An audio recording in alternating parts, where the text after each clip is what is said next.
He grew up in the backwoods of Alaska. He came to Portland and lived out of his van to live out his dream and play his music. The man needs no introduction, but I'm gonna give him one anyways.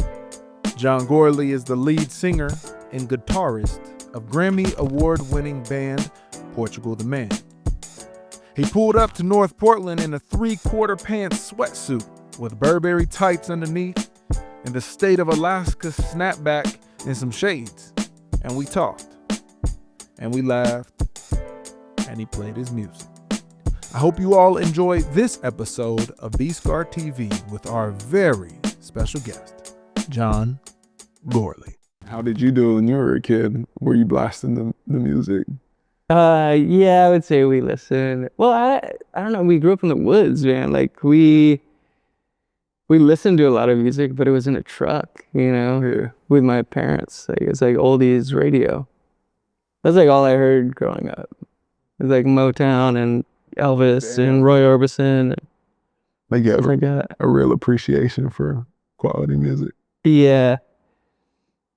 No, I've always been a fan of like the thing that always got me about listening to music like that, like the classics, Motown, especially, is like, how do you write a song like that in 2 minutes? Ain't No Sunshine, Bill Withers. It's like 2 minutes. What do you mean write a song in that, like 2 minutes? I don't understand. I didn't understand growing up how you could say so much in such a small amount of time, like tell a story in a sentence. Like, can't you do it? It's a real, that's always been my obsession. Yeah. It's like, how do you do that? Because like, I guess when I moved from Motown to like Wu-Tang was kind of like the first thing that we heard that was like, whoa, this is great. Yeah. All right.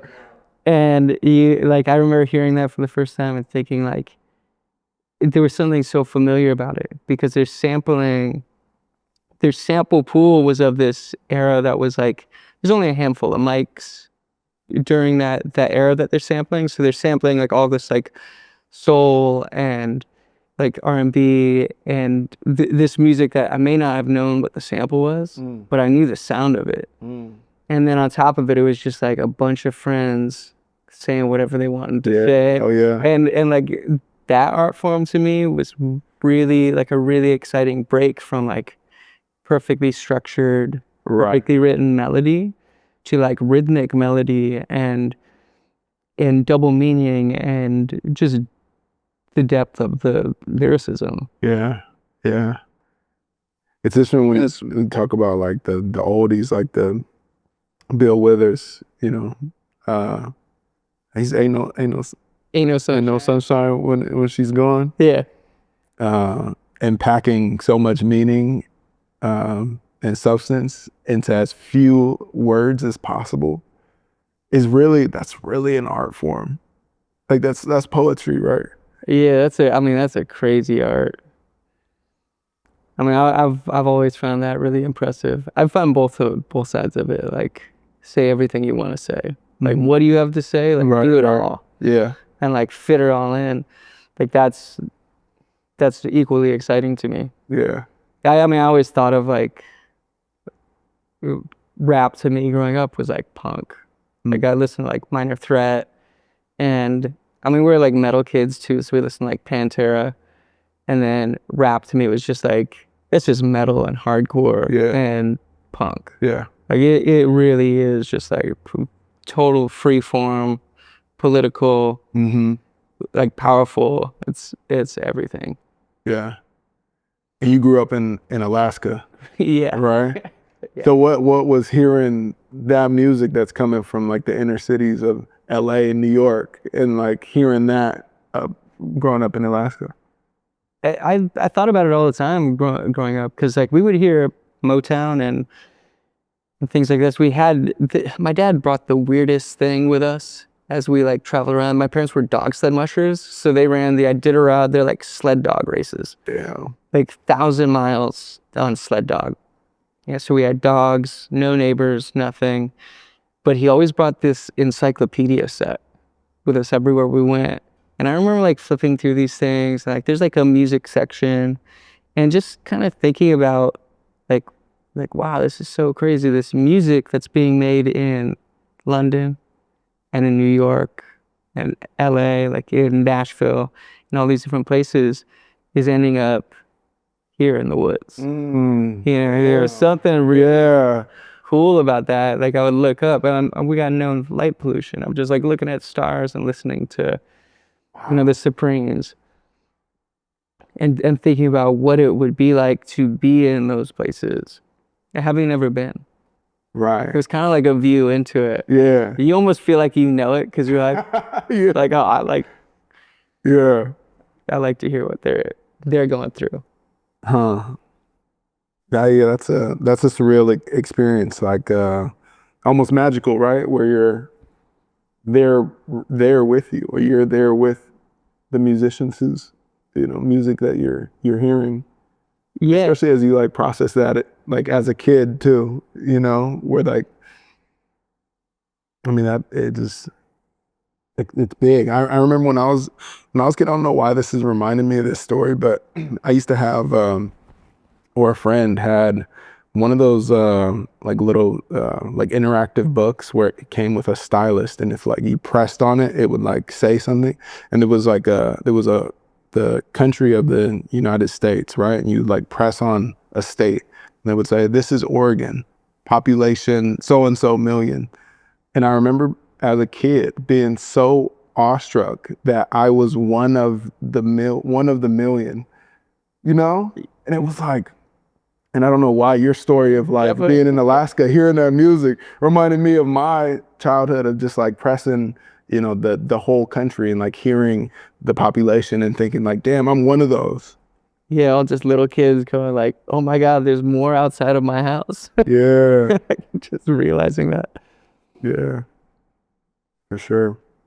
Where are you at right now from a like touring standpoint, or I know you talked about the fortnight of being in the studio earlier. Yeah. I'm in the fortnight portion of my recording where I just sit and I play Fortnite.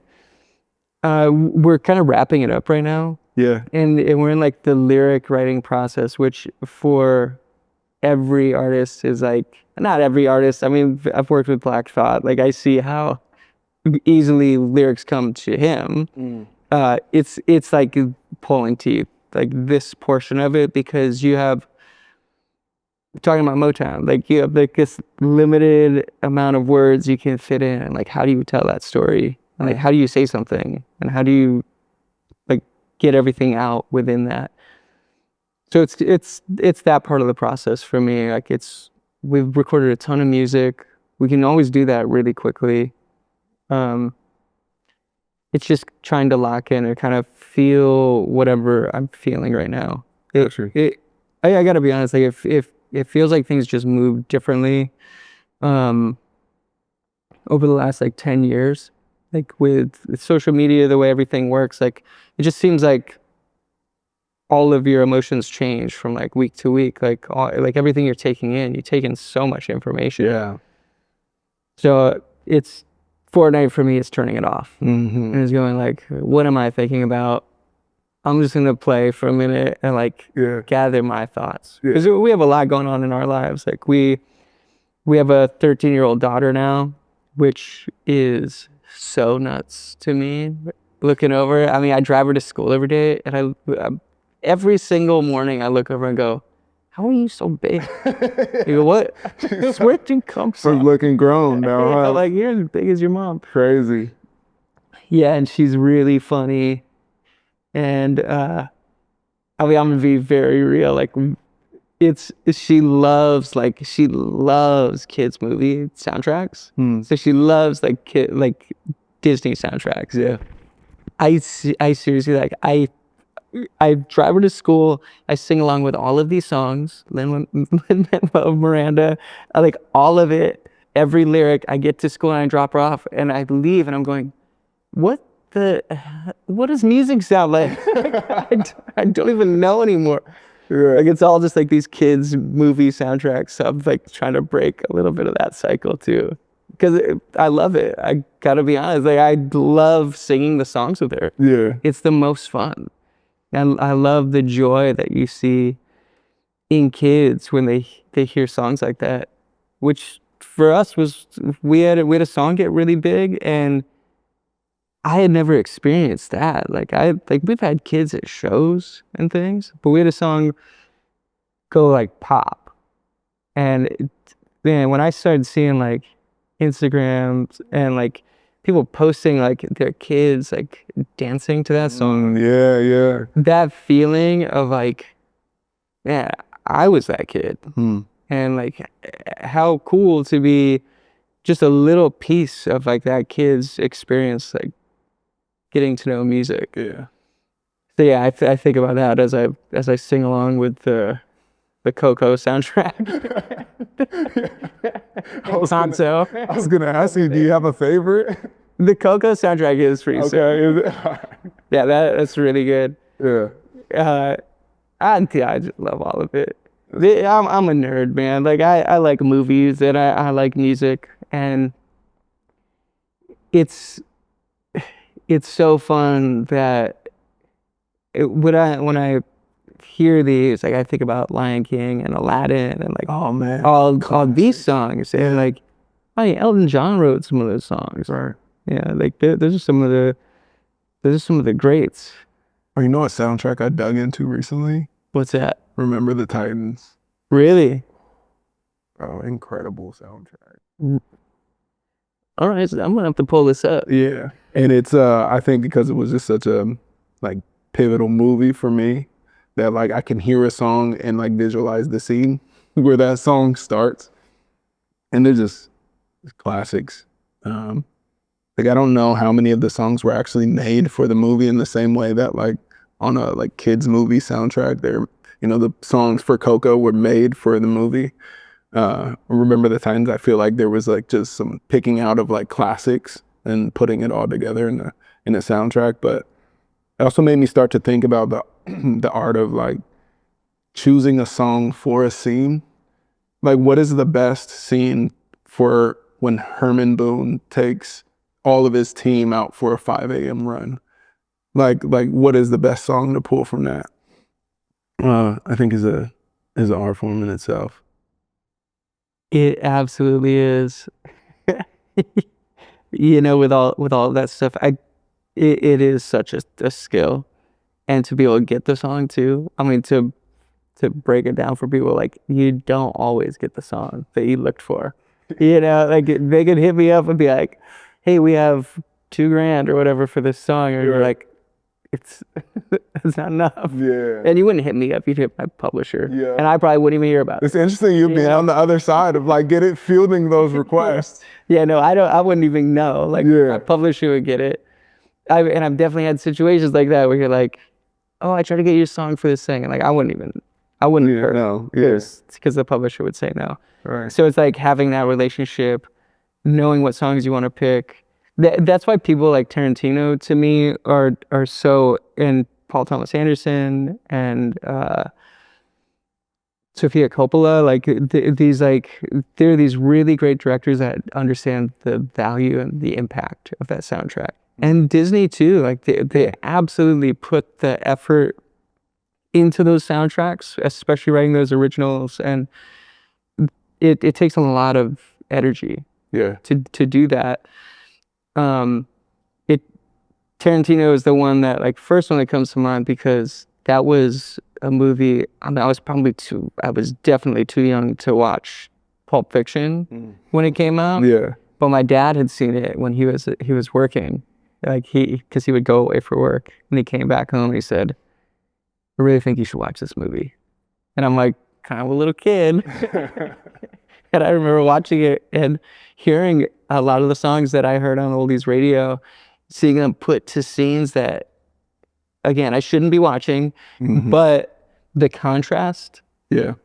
that's exciting Yeah. to me. It's like when you hear a song out of context and it's like put into a whole new space, it shows you the value of like album artwork. Like I'll listen to something differently, like if it has like rainbows and unicorns on the cover. Mm. It could be the darkest music, and you'd be like I picture like face paint and like black hair and all these things. Like that cover can change the way you listen to it. Mm-hmm. And that's a fascinating thing about just putting all of these things together, all these different art forms together. Yeah. Like film and music, that's kind of like a pairing made in heaven. 100%. 100%. Typically when we'll start this conversation portion, we start with inspiration. And the B-Scar TV podcast is all about inspiring listeners, viewers, to pursue, their dreams and goals and whatever, live life to the fullest. So, really leaning into stories with guests and myself to share, what's inspired us. And so for you, John, you've come a long way from, Alaska. I thought 2002 was when you dropped your first album, right? You were 22 years old, with Anatomy of a Ghost. Yeah. With Anatomy of a Ghost. And now we're 23 years later. I'm curious what inspired you then and what's inspiring you now. And then I have to look back and think. Back then, I grew up, I was a really shy kid. Like I was really like painfully shy. I mean, until I was like 25 years old, I'd put out records. I couldn't order food at restaurants. Just even talking to like whoever was like the wait staff, like I couldn't really do it. Like I was always like, I'd get flustered, and music was always like an outlet for me that I would make it in my bedroom. And I would make it away from people. And I'd played a couple shows before we put out our first record, but really, it was probably more things like that was on the radio at that time, like it's Oasis and Nirvana, and just looking out, and like I always wanted to write songs because those songs meant so much to me growing up. Had no idea how you become a songwriter. And it's funny, like knowing more now, like this never would have worked. But I sat down one day and I decided I was gonna write 3 songs and I'm gonna send them to labels. I don't wanna be in a band, but I wanna write for bands. Yeah. So I wanna write for people. So I recorded these 3 songs. I sent it around a bunch of labels, a handful right back. And so of this handful, I end up talking to a few people, and they're like, hey, we want to sign you. And one of them was it was a rap label named Castlevania. I don't know where, with a K. I don't know where they got the record. Castlevania. Okay. With a K. That was one of the 3 that you had. Yeah, it was a rap label. Okay. And I was like, whoa, this is kind of crazy. Like it's not rap, but it wasn't rock or like pop or anything either. It was just kind of like, it was more like Beatlesy type stuff. Okay. The stuff I grew up on. And so I have a conversation with this person, and this guy's like, yo, like we want to sign you guys. We want to sign you to the label. I'm like, well, I just want to write music. I don't really want to be in a band. They're like, whoa, no, we want to sign you though. We want to put out this EP. I'm like, okay, cool. Like we'll talk more. And I'm just like this shy kid in Alaska at this point. So I'm just high school. This is like right out of high school. Oh, right. Like, Let's go. but, Okay. I mean, I didn't graduate high school. I dropped out like 9th grade. So I've sent out this record. He tells me he wants to sign us. He's like, hey, I'm gonna call you next week. I want you to think about it. So I'm like waiting for this call to come back, and it comes back around, and we're chatting, and he's like, hey, so we want to sign you. I'd really like to talk to the girl that sings for the band. And as like an Alaskan kid, like I work construction, like I'm a carpenter, or grew up in the woods, like carrying guns since I was a kid. I'm like, yeah, no, of course. You could talk to the girl that sings. Like, I'll have her call you. And I'm like, well, never gonna talk to that person ever again. Like, Yes. and it made me, just as a kid, feel like there's no way. Like, I shouldn't be doing this. Like, he thinks it's a girl singing. You know, it made me like really self-conscious. Well, in the meantime, I've decided I'm not gonna make music anymore. Like, that was really silly. I need to find a singer. In the meantime, some friends of mine in Oregon had also gotten this CD, Okay. and they called me up, and it was just, you know, a few weeks have gone by. They call me and they say, like, oh my God, I didn't realize you sang. Like, I didn't realize you like wrote music. You did any of this stuff. Because I was extremely shy. These are like band kids that I grew up like looking up to. Wow. And they've moved to Oregon. They're like playing music, you know, professionally. Like, they're traveling and touring. They're doing all the things that I never thought I would do. And they grew up with you and had no idea that. And they had no idea. Songwriter. I was surprised they knew who I was, if I'm being honest. Okay. But Zach, the guy that taught me how to play bass, he plays in this band, and they're all like, hey, you should come down and visit. So I'm like, okay, like, I'm gonna do everything I can to pursue music, and I just want to like hang out with these people. Like, they're like the cool kids. Yeah. I fly down, and I realize after I get down here in Oregon, they've actually like learned how to play my songs, and they've been singing them, which I think might annoy somebody else. I was stoked because I shouldn't be singing, like, Okay. and this is sick. Yeah. And they're like, well, there's one of these songs, like, we can't really sing. Like, our singer can't hit these notes because, like, I sing so high. Yeah. Like, will you come and play this show with us? Like, they were playing a show. I'm like, okay, one song. I'm not gonna sing more than one. Like, I really like anxious, like stage fright, like all of it. I go up and I sing like the one song. And they have another show. They're like, hey, can you stay down a little bit longer? And dude, we ended up getting signed off of our 5th show. What? Like, the 5th show I ever played down here at the Paris Theater. Like, I remember where we were. Like, we're at the Paris Theater downtown. Got signed by Rise Records. And now this Alaskan kid's like idea of what the music industry is. It's like, oh, you go play shows, you get signed. And this started in Portland. Yeah, so like they had my record, they started playing it, had me come down and sing, and then we got signed, and it was like, Wow. okay, here's your dream. Like, Damn. write 10 more of these. Yeah. And we did that. And we went on tour, and it feels like such a huge part of my career is in that like first year. Yeah. So like you play there, like you have all these experiences, you go out on tour, you kind of learn how to tour. We didn't know you got paid to play shows. Like, we were selling out shows. They had no clue that you got paid. We were just like, this is so cool. That's been my entire life too, by the way. Like, I wake up, I walk outside and I go, I can't believe I'm in a house. I can't believe like music like got me a house. Like, I really can't believe I like do any of the things I do. I still feel like that kid that was like, I can't believe it. I can't believe this is happening. And I guess throughout this journey, that band kind of fell apart because of the nature of the way it ran. It was like your idea of a band as a kid is like everybody, it's like this total democracy, which it should be. You're all friends, but we all like different things. So it's like our guitarist, he wants like more screaming on the records. I want like a hardcore band. Mm-hmm. Guitarist wants like, I want like a Led Zeppelin, like classic rock band. Yeah. I want to do the Beatles or whatever. The Beatles and punk.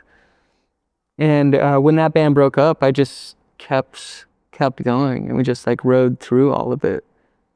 And I think where things really changed with us is when we had that song. So we had a song called Feel It Still that was like all over the place. And we thought it was so funny.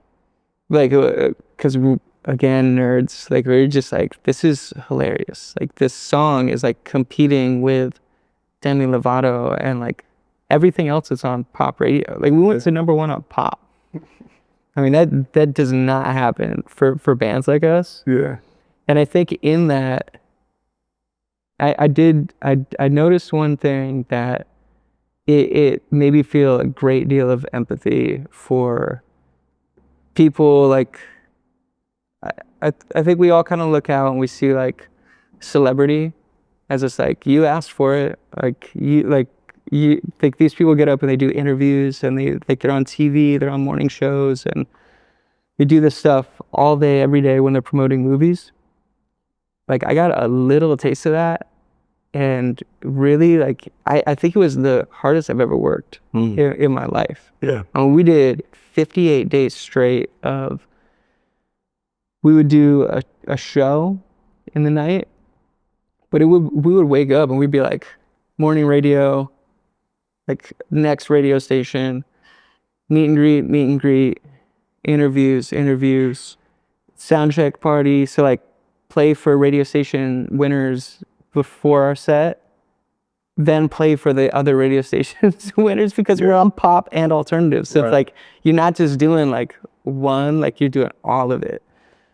And then we would play the show, meet and greet after the show, get to the hotel, take a shower, get on the plane. And we did that for 58 days.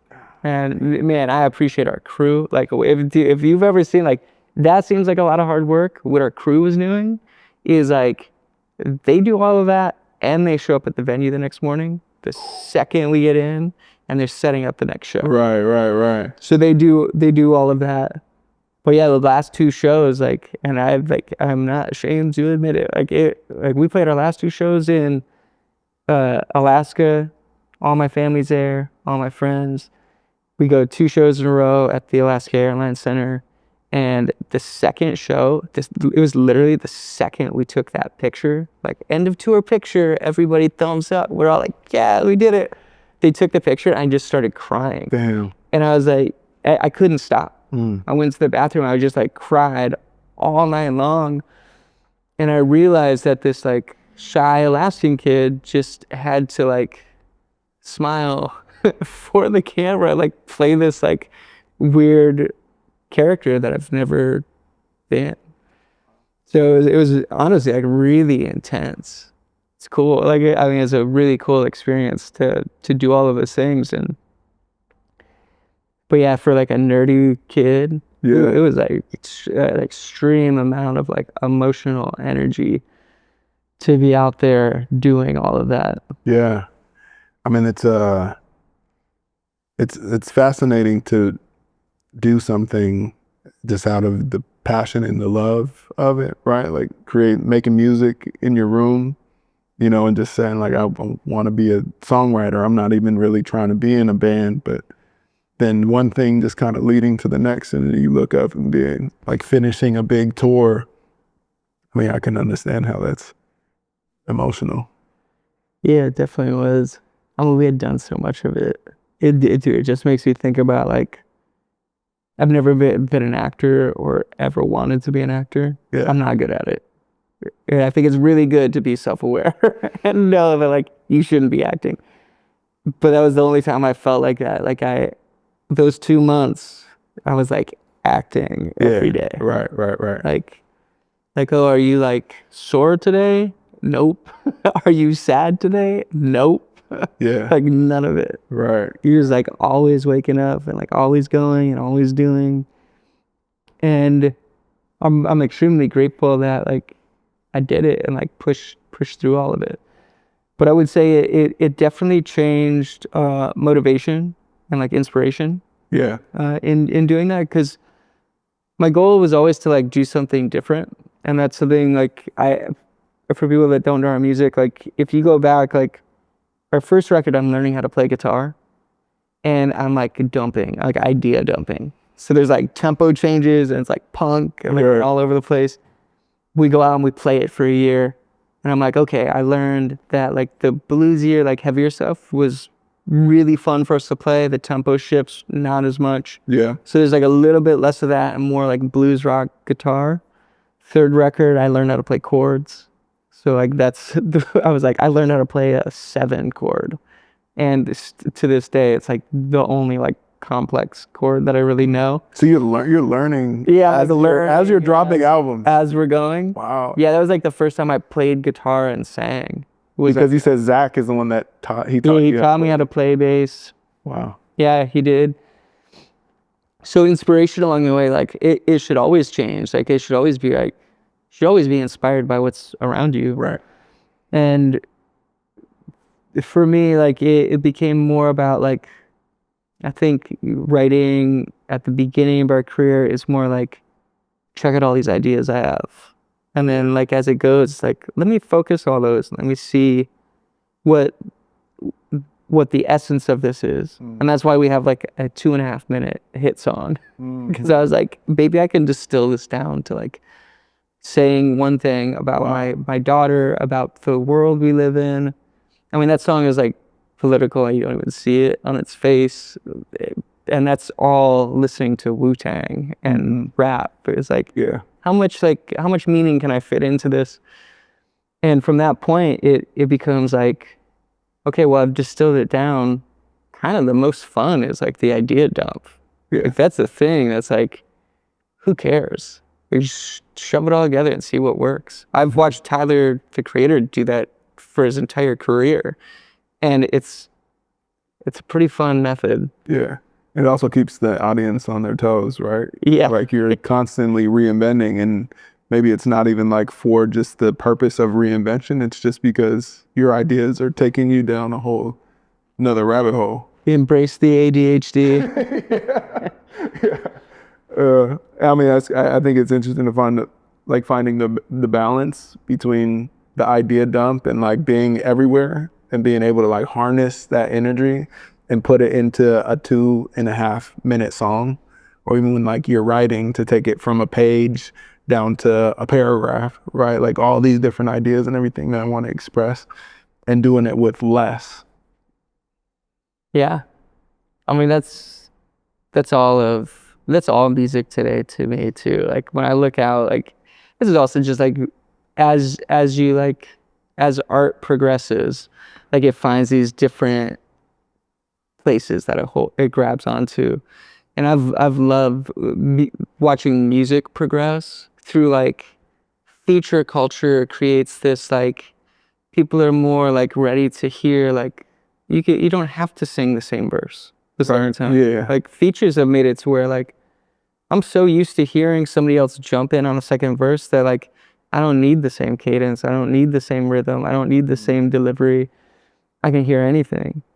And then you see something like, I mean, obviously this subject of like my entire feed currently is the Super Bowl halftime, which it's always like this. It's always a medley, but it made so much sense seeing Kendrick do it because his flow is pretty impeccable. Like he walked you through the whole thing and it felt consistent. It didn't feel like a medley. Yeah. And that's where, to me, like that's the most exciting music can be, is that I can flip the beat every 8 bars, every 4 bars. And as long as like something is consistent, it's always exciting. Yeah. So yeah, music is in a really, I think it's in a really interesting place currently. As your career's grown and Feel It Still hits, right? You know, it's Grammys, it's you said 58 show tour. Yeah, well, that was just 58 days in a row. 58 days in a row, right? And you know, where your career started, like how, as you've, you know, gone throughout the arc of that, how have you been able to balance the business side of it, where also the creative side? And you spoke about your 13-year-old daughter and like, you know, balancing being a family man as well. I think that's that's always, it's like that with work, you know, any job. Like, how do you balance? I tend to think about like, how do single parents working 2 jobs balance it all? Yeah. I mean, I'm very, very lucky. I feel like the privilege of being able to do what I've always wanted to do. And I also see the like need for me, like we're working on a deck on my house, and I feel lucky I grew up in a construction family. Like, Right. I know how to build and I know how to do those things. Like, I do tend to think sometimes, like, is there more like value to my community in me being like present doing that versus like making music? Mm. And that's like we've found a really great balance in January and February kind of being like fundraiser months for us. So we go out in community, and like we were just up in Sitka and Juneau in Alaska working on a fundraiser with our buddy Jarek Hope-Lang to build a new longhouse for the Kiksadi up there. And I feel like that's what fills my bucket these days, is like going out and being able to use what we've built to help others and be there for others. February is also like rare disease month, and our 13-year-old has a rare disease, and she's like one of 7 kids with her like specific genetic mutation, and then there's like 70 or 80 in the larger group. So it's like a very small in the world. Yeah, in the world. See. So honestly, I feel lucky that she came to us, because like we have the means to get out and like try and raise awareness, and we have a platform to talk for all of those kids. Yeah. I mean, there's 100 million, 300 million people in the world with rare diseases, and to be able to go out and like say to people that like working on these treatments, I mean, that's something we raise funds for, is like we're looking for a treatment for our daughter who's like her disease, like it looks like dementia or Alzheimer's and Parkinson's it's like it's neurodegenerative. So it affects a lot of things for her as she grows. Finding a treatment for that is going to advance medicine to where like if we can create treatments for that, it can create treatments for other kids, or you might find some other like drug repurposing along the way that can work for other people. Yeah.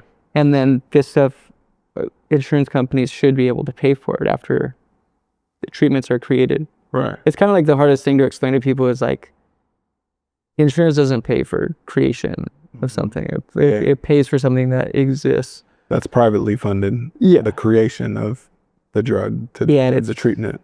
It's very expensive. Yeah.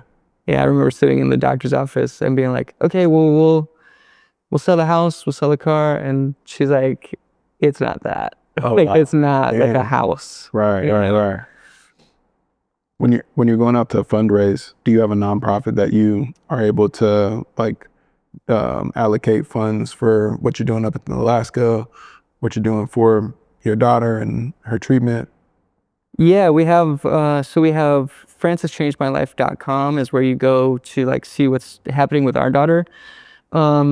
Everything runs through Rare Village, which is a 501c3. And yeah, we try to like be very transparent about where everything goes. Yeah. But we do that, and then we also have Pass the Mic Foundation, which is a PTM, Portugal and Man, like acronym. Yeah.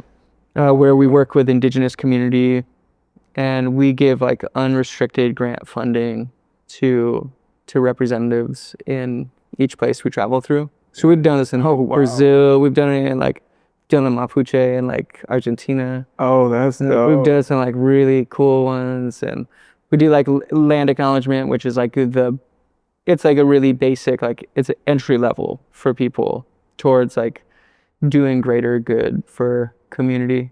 But I think as you look around, like the belief I have in like Pass the Mic and indigenous knowledge is like, as we look ahead and we talk about things like farm to table and like climate change and how many fish are running this year, those are the things that carry you forward. Like we literally created a dust bowl back in the day by not paying attention to the environment around us. And there's like thousands of years of knowledge there. And I think it's coming from where we come from. I think it's really important to support that and keep culture alive. There's so much culture around us and everywhere you go. Yeah. You just have to look for it. And it'd be nice if we didn't have to look so hard for it. Mm-hmm. I mean, I love traveling places and seeing the new restaurant and like whatever it is, like what's their thing, like what is like I want to eat schnitzel in Germany. Like, whatever it is, like let me do that. So we've I feel really lucky to be doing all the things that we do. The unique way to empower those communities, like as you're touring, right, and in the framework of your own, business and music and creative expression, being able to help to equip others to do that same thing. That's sick. Leaning into the culture, and that's cool, man. And there's like the bigger like humanity aspect of it as well, as like that, the culture and then connection to the land, to the earth, being actually what's gonna help us move forward in our future as a human race. It's cool, man. Yeah, it's a lot packed into one thing. It's cool. Yeah, I can play So American. I'm gonna check out you real quick. Ooh. That thing tells you what you're playing. Individual notes. I was able to get to that spot.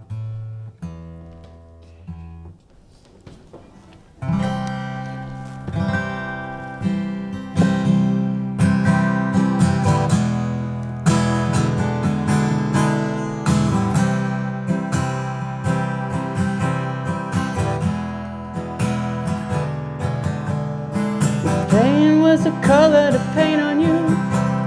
Your heart would be the color blue. It'd be a gradient from there until your body met your hair, which remained as silver. You are the one they call Jesus Christ. Didn't know no rock and roll, just a mission and a kind of red balls in Vietnam, and a heart that always told you there's a madness in the soul. There's a madness in us all. So who broke the rules? Who broke the rules? Who broke the rules? They said every one of you will never try to lend a hand when the policemen don't understand. The boys, all you boys, think it's so American. And girls, all you girls, yeah, you're so American. He may not be born of this land, but he was born of this world. He was born of all the mothers and the colors of our brothers, and that love that was taught to you by the one they call Jesus Christ. He may not know no rock and roll, and there may not be a heaven or a place to which to send you, but you know in the end there's madness in the soul. There's a madness in the soul. There's a madness in the soul. There's a madness in the soul. So who broke the rules? Who broke the rules? Who broke the rules? They said every one of you will never try to lend a hand when the policemen don't understand. The boys, all you boys, think it's so American. And girls, all you girls, yeah, you're so American. There's two eyes for every one of us, but somebody got the first and took them all. There's two eyes for every one of us, but somebody got the first and took them all.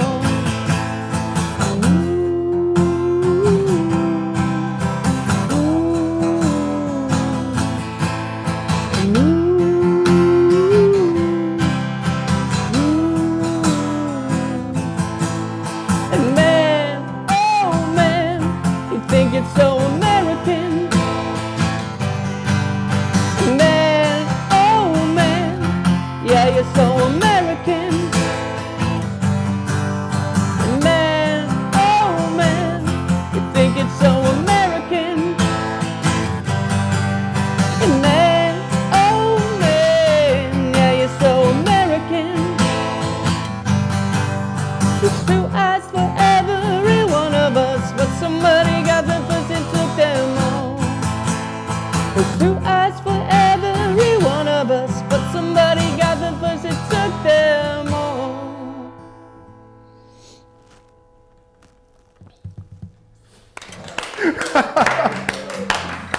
Fucking savage, bro. Man, that's so young. Wow. Nobody's as cool as Rocky. You can't do it. Portland-based podcast here. Portugal the Man, Portland-based group, band. Why Portland, man? I know you guys like formed here, Anatomy of a Ghost, and you were here, and then you gave us the story about like the origin of Portland, but you don't necessarily have to be here now. Like why be in Portland? Yeah, I think when I first came down, okay, being very real, I avoided getting a Portland, an Oregon ID. Fair enough. Fair enough. Literally, That Alaska's rare though, bro. You gotta hold on to that Alaska. Dude, it was COVID. It really was COVID. Like COVID happened, and I was like, not for the reasons that you guys might think, but I was like, I need a gun. Like I need a gun. And it was because I like grew up hunting, and I was like, oh, if like everything closes, I need to be able to like go hunting and like Yes. do my thing. Which, I mean, just to make a point about this, like I get approached by groups a lot because we play music about guns, like anti-gun groups, and growing up in Alaska, it's like. This is like one of the biggest divides between like cities and like country folk. Like I'm a rural kid. Rural folks need them for their tools. Yeah. Their tools where we grew up. So this is the origin of my Oregon ID. I'm like I should be able to hunt Right. if I need to hunt. If it all goes to shit, man, and you gotta feed the fam. If it all goes, like I gotta be doing something.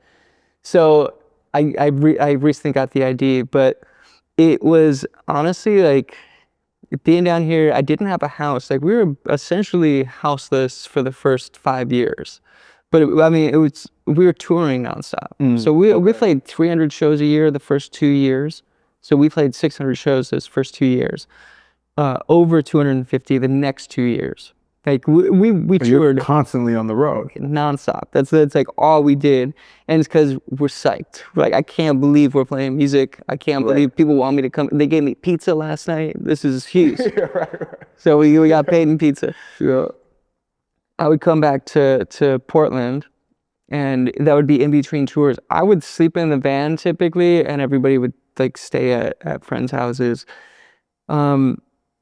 It was the Trailblazers that made me really love Portland, and the Portland food scene. Like, well, because we didn't grow up with like a pro sports team, and I grew up in like these little pockets. It's like the skateboard, snowboard, music communities. They're like these little tiny, like we're like the niche, like the weird kids are over here in these like different scenes. And it wasn't until I went to a Trailblazers game that I saw all of them there. I saw everybody there. Like everybody was at the Trailblazers game, and cheering on Brandon Roy, and it was that sense of community that I hadn't really felt since I left Alaska. Right. And again, like being in the music scene, like you're in like these little pockets. Like I'm used to like I may live in the woods and we may not have neighbors, but we all like work together towards something. Like our communities like work together. And that was the first time I really saw it. And dude, like after I got into the Trailblazers, I would travel around. Like we'd hit games every now and then. And like if the Lakers are down, like people are walking. Like they're not staying. And that's something I would just always respected about Portland was like, no, we're here. We're all here, and we're gonna win this game that we're down by 30. They all just ride it out. Oh, No, it was fascinating. I was like, this is the most Alaskan shit I've ever seen. It's like, I'm gonna support this no matter what. bro, the Kobe years were tough, man. Kobe Shaq years were tough, bro. I hated the Lakers. Yeah. Yeah, well, because everybody did. You know, I'm a kid and like watching the playoff games, the Blazer playoff games, and we always see LA in the playoffs, and they always beat us. And it was like the Shaq and Arvydas Sabonis rivalry, and Shaq was always just dunking on Sabonis. Sabonis would give his best, but it was like Kobe, man. Yeah, I grew up a big Blazers fan, especially like the Rasheed Wallace, Fonzie Wells, and the Jailblazers, bro. Yeah. Damon Stoudemire, those were my guys. And and then the Brandon Roy years were cool. Since I've left, like, and probably since I started getting more into football, and like kind of distanced myself from NBA and the Blazers. But now that I'm back here, I'm trying to become a fan again. Man, Lillard was fun. Yeah, Dame was sick. yeah. Same time. I feel like he's always a Blazer though. Yeah. He was a really good representation of the city.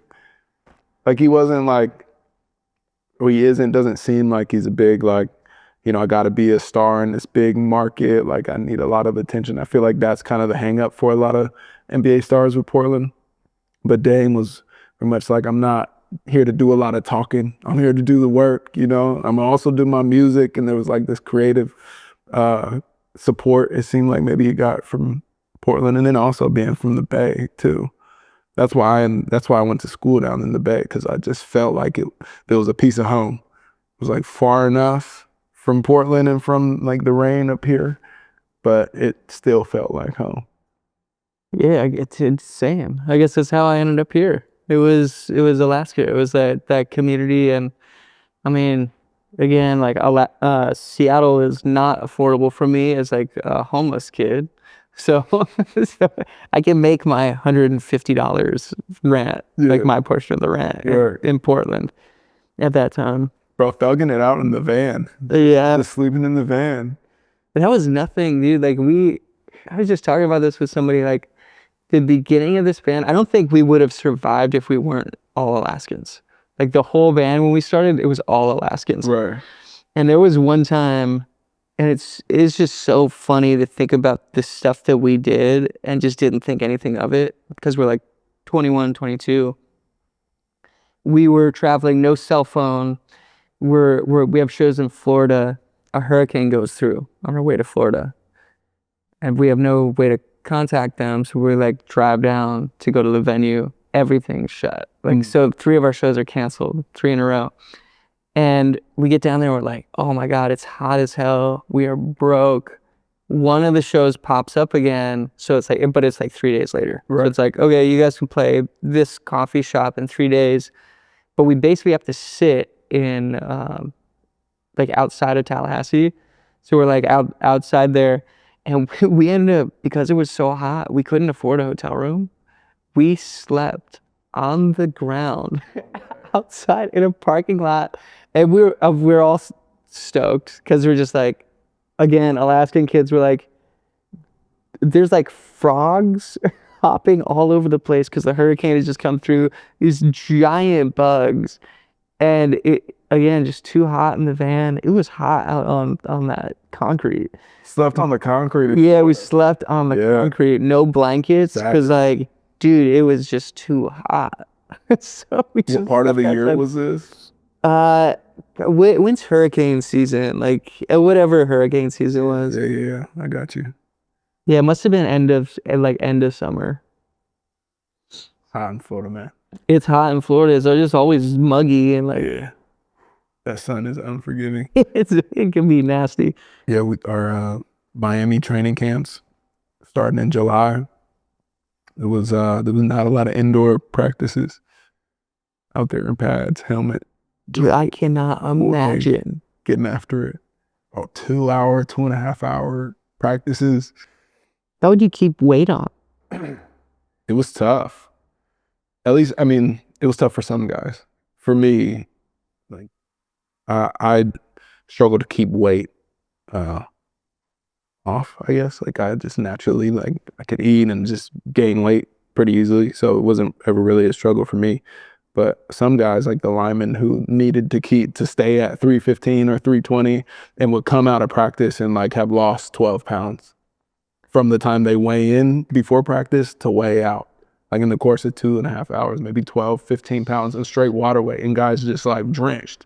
Shirt, shorts, like every step with the cleats bubbling. Like serious, bro. You just got to get right back to it. Like the fluid, they would test we do like hydration tests. So you pee in a cup and see like if you're hydrated enough, and if not, then here's 5 Gatorades that you need to drink before. They didn't do IVs and stuff? Yeah, you can get IVs too. You can get IVs. They do that all as part of it, right? Yeah, yeah. I mean, if you want to, if you want to make the time before practice to do that, you can. A lot of guys will do IVs before games for sure. Yeah. They're less common before practice. So ends up being a lot of IVs, you know. Jeez, man. Yeah, That is wild. yeah. I wanted to ask you about your creative process, and I think this is a unique question because you're an individual creative, but you're also with the collective of the band, and so you are creating individually, but then when the music all comes together, it's with a group of other people who are also creating. So I'm curious, like, how both of those happen. How does the individual creative process happen for you, and then how does it, all come together in the context of these other creatives who have their own individualized process? It is really interesting. Yeah. I think that's a good way to put it. Most of the producers I've worked with, like anybody that's worked with a band is like, I don't want to work with a band. Like it's because it's difficult. There's a lot of egos and there's a lot of that stuff. I think with us, like it's always been, everybody's so chill. Like everybody's like very easy.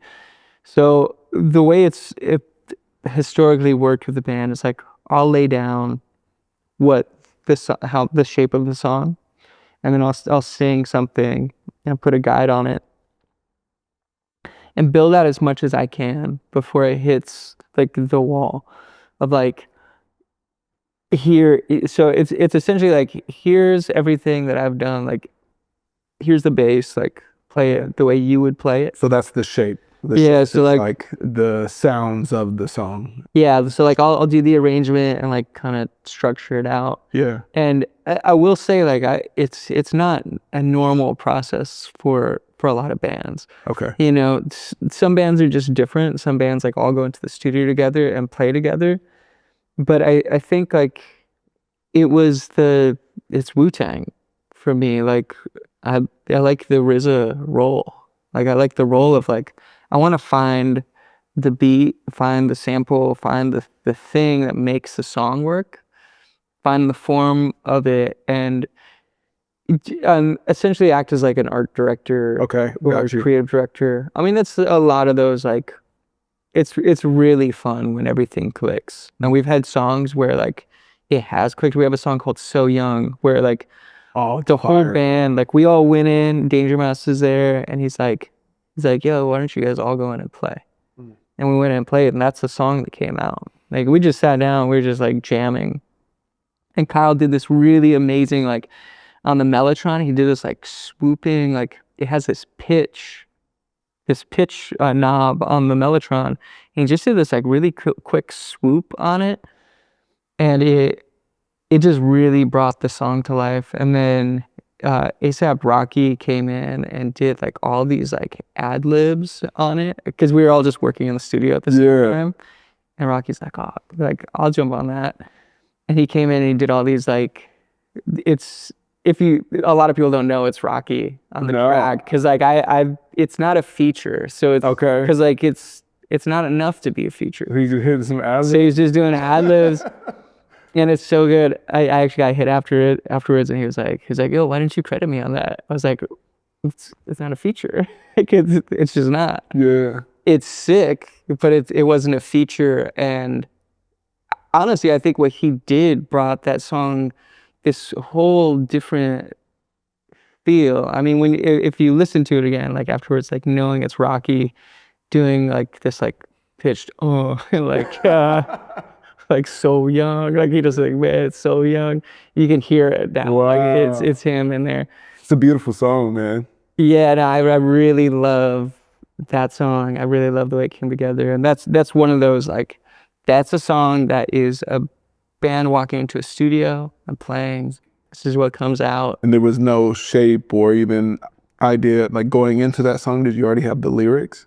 Didn't have anything. Nothing. No, and a lot of that was like kind of free flow, I went in and just sang this stuff. And then we had our friend Inflow, who's a producer out in the UK, who is also just like, this dude is incredible.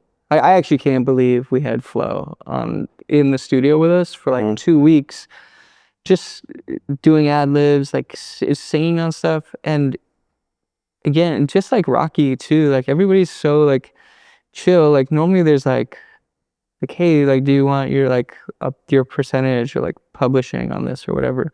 And they were all just like, oh, it's cool. Like we'll do something else, you know? Did you guys were just randomly in the studio together? Like in a studio that he was recording at and you guys were recording at, and then there was just like he jumped in the room, or like how does that work? He was working with Danger Mouse.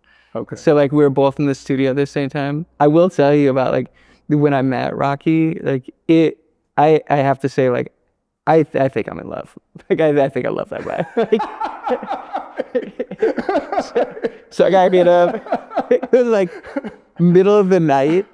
Dude, it's like 3 a.m. and I'm like in bed, like I'm hanging with Zoe. My buddy calls me and he's like, hey, Rocky's in the studio right now. Like he's working. I really want you to meet him. I'm like, sorry, I got to go to the studio. So he's like, what are you doing? Go to the studio. So I go to the studio and I'm just hanging with my buddy and hanging with like some of the ASAP crew who are there. And we're just like talking in this room. And Rocky's like in doing vocals for like hours. Mm-hmm. So it's like 5:30 in the morning, but I'm like, there's this hallway behind where the lounge is, where you leave the studio. So like if you leave the vocal booth, you have to walk down this hall around a corner and then you're in the lounge where we're hanging. And Rocky, like, I didn't know it was Rocky at the time, but like this door, I hear the vocal booth open and close, and then somebody's walking down the hall. We're just all talking in this room, and the footsteps stop and then start again. And without even coming around the corner, we hear, is that John motherfucking Gorley's voice I hear there? And he walks around the corner with the biggest smile. He's like, I knew it. I was like, oh my God. There must have been like heart eyes like coming out. Oh, that's tight, like, I think I love him. But I've always seen him be like that with everybody. Like when you see stuff like that, you see like, oh, you're different. Like you're different. I've met a handful of those people, and when you see it, like that makes sense. He's got a really positive energy about him. I met ASAP one time, and it was the first off season. So it's maybe like 2018. This was the first off season that I was carrying around a vlog camera, and I was calling it B-Scar's Off Season Chronicles, which is really actually the origin of B-Scar TV. Cool. And it was the first like season of that. ASAP was coming to Houston. He was playing at NRG Stadium. One of my buddies that I was roommates with at Cal had us a connection to ASAP's manager, and we had like went to see a show before. So I tap in with Cam and I'm like, yo, ASAP's coming to town. Can you like get us hooked up and go backstage, whatever? And so he gets us hooked up, and come to find out that my sister's also in love with ASAP Rocky, right? And I have this vlog camera, and I'm like trying to think of a creative way to like make a vlog out of the backstage thing. And I was like, okay, well, I'm gonna set a goal for ASAP to shout out my sister and wish her happy birthday, because her birthday was coming up. And so go to see the show ends, get to the backstage, and like there's a moment where ASAP's like walking out and he's about to leave. I was like, hey bro, excuse me. Like my sister, she's a big fan. You know, it's her birthday next month. Would love to just, you know, get you like wishing her happy birthday. He was like, yeah, bro, it's all good, man. Here, when we look at where? Look in the camera. I was like, yeah, right here. He's just like, he's like, what's her name? He's like, Isabella. It's like, yo, Isabella, I want to wish you happy birthday. Like in the smooth ASAP Rocky, right? Yeah. And I was like, man, appreciate it. Cause he like gave her a full little shout out for like 30 seconds. And then fast forward, it's my sister's birthday. And I end up downloaded that clip and I put the little like vlog together, whatever. And I had our whole family sit down to watch the vlog. And so it was like a surprise moment when he ends up coming on. And I like made it part. I was recording her too. Her watching ASAP, like say her name, and she's just like, totally dropped. We're all in the living room, and it's like, oh yeah, cool. No, right? Yeah, He's so cool. yeah, it's cool, dude. Man, that's some good brother stuff. I Yeah, like that. yeah, she still owes me for that one. Big time. Yeah, I gotta remember to bring that up. That's why you don't get that smile for free. No, for sure, for sure. That's cool, man. That's interesting. I also was reading that you guys have been through a lot of different band members too. That's what you're talking about, like a creative process, which sometimes might be you laying down the shape and arrangement of a song. Sometimes it might just be like pulling up and a whole band, let's get in the studio and just start jamming. When you're evaluating, I don't know if that's the right word, like when it's time for a new member, like what is kind of like this screening, like what makes a really good band member, I guess is the question. Well, I guess, I mean, everybody we play with, there's like this, there's a guitarist that I've been playing with recently who played with plays in a band called Terra Melis. His name's Nick Reinhardt. Bygones, Death Grips, but he plays in like a bunch of like rad stuff. He was up here hanging out and we're working on some music, and like past band members were like hanging out while he was here. Okay. And he turned to me at one point, he was like, this is the weirdest and coolest thing I think I've ever seen, is that like everybody that's played in this band can always like be in a room or like be creative, they work together still. He just kind of commented on it, and I feel really grateful that we've always just been around really chill people. Yeah. So it really just comes down to the way we started the band. The way I started it was, I always wanted to make something different. I always wanted it to be like just ego, like no ego, like who's got the part, who has it. Like if somebody has it, that's what it's going to be. And everybody I've worked with, I mean, Danger Mouse works in that way too. Like, hey, I have an idea for this.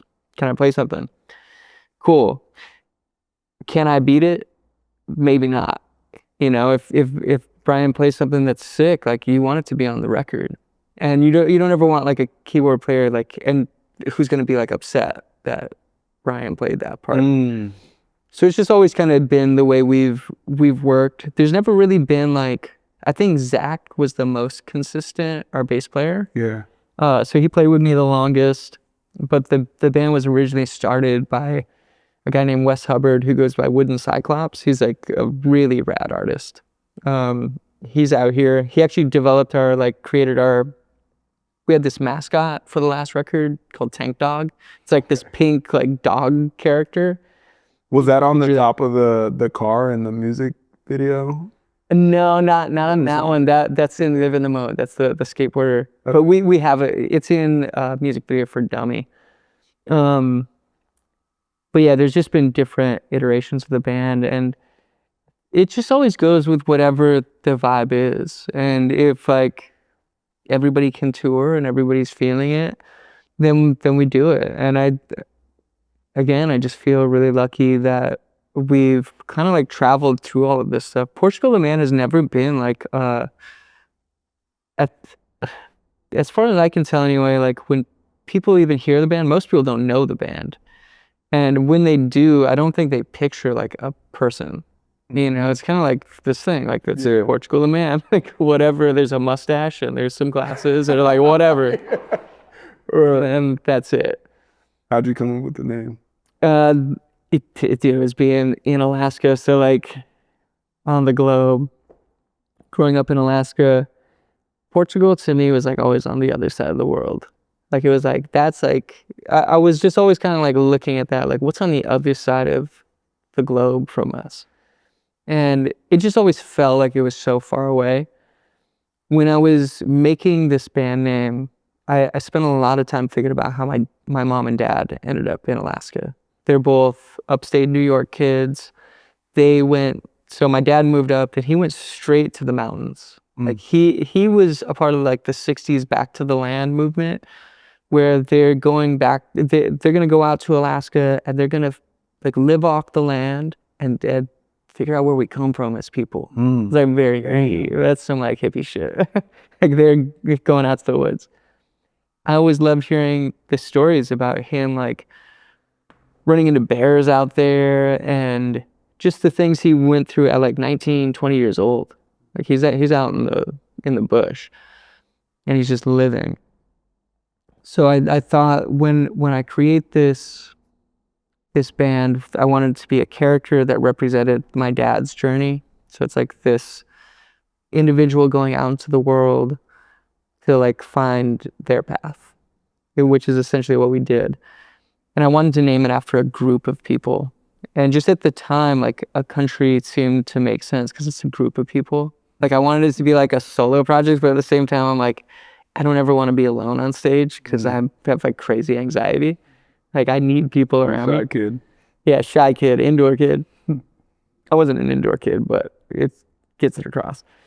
But yeah, Portugal just seemed like the place I would name this group after. Yeah. For whatever reason at the time. And it's one of those things I think almost every band regrets it. They're like, why did I name it my band? It doesn't make any sense. Yeah.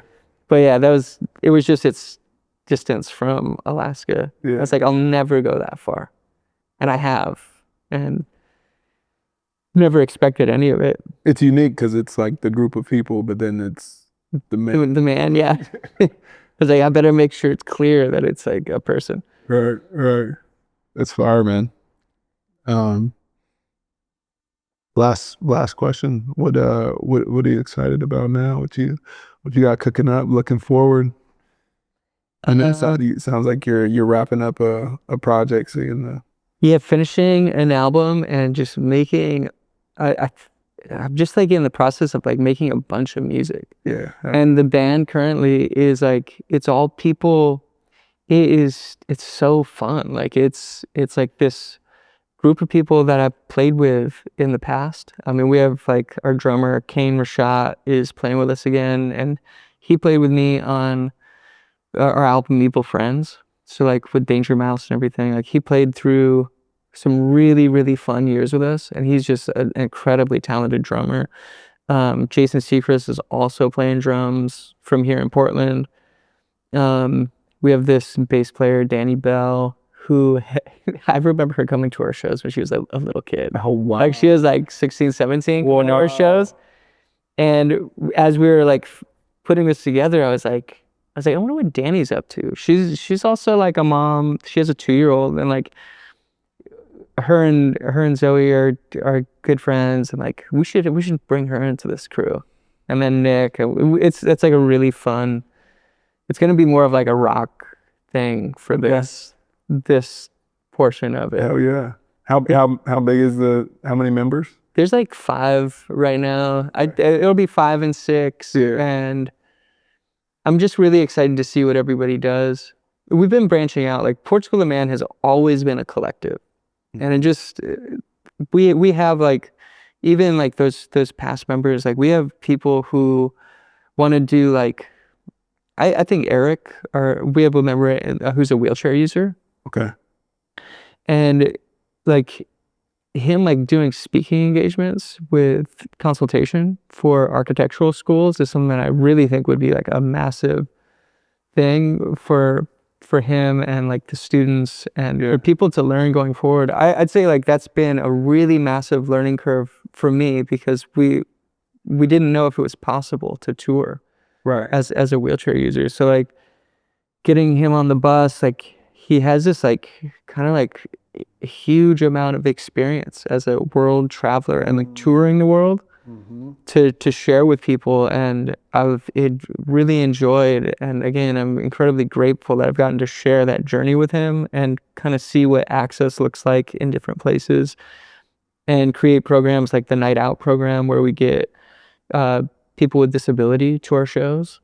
Like we set up like tickets, seating, like whatever they need. Like we do like meet and greets and stuff with people in the disabled community. I'm excited to continue all of that. Yeah. It's beautiful, man. Well, I appreciate you making the time in your busy schedule to come and chop it up. I've been through the discography, you know, I'm doing my research. I'm a big fan of the music, you know, and I wish you the best of luck as you finish up the album and continue to make art, and look forward to hitting the slopes with you, man. Hell yeah. Let's do it. Let's launch. Appreciate you, bro. Hit it. Another episode. Appreciate y'all. Peace. Leave us a review. Drop a comment. What do you want to see? What do you want to hear? Who do you want to hear from? We would love to hear from you.